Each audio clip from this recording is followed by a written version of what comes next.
अल्लाह करे मेरी नई नस्ल को समझ में आए बात, नौजवानों को समझ में आए। 1.5 घंटा आईने के सामने ही खड़े रहते, 20-20, 25-25 मिनट लेट होना कुछ मुनासिब ही नहीं समझते, 2.5 घंटे मोबाइल पे घटे।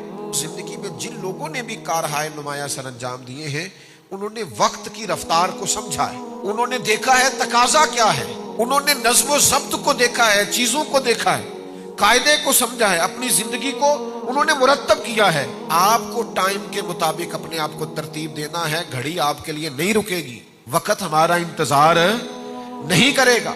बच्चे अपनी तरतीब से बड़े हो जाएंगे, हम अपनी तरतीब से बूढ़े हो जाएंगे। वक्त गुजरेगा, अपनी अपनी तरतीब से जो ताकतवर जिस्म है उसमें कमजोरी आने लग जाएगी। खुदा न खास्ता तंदुरुस्त लोग बीमार नजर आने लग जाएंगे। वक्त गुजर जाएगा। करने का काम यह है कि इस वक्त से जल्दी से काम लिया जाए। अबू दाऊद शरीफ में हदीस है, नबी करीम अलैहिस्सलाम ने फरमाया, जब सुबह सूरज तुलू होता है तो दिन ऐलान करता है मैं आज आया हूं, आज के बाद नहीं आऊंगा।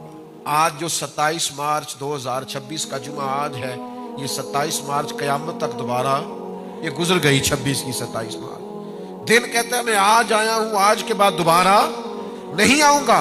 कुछ करना है तो कर लो, नज़्म व ज़ब्त में आओ, तरतीब दो चीज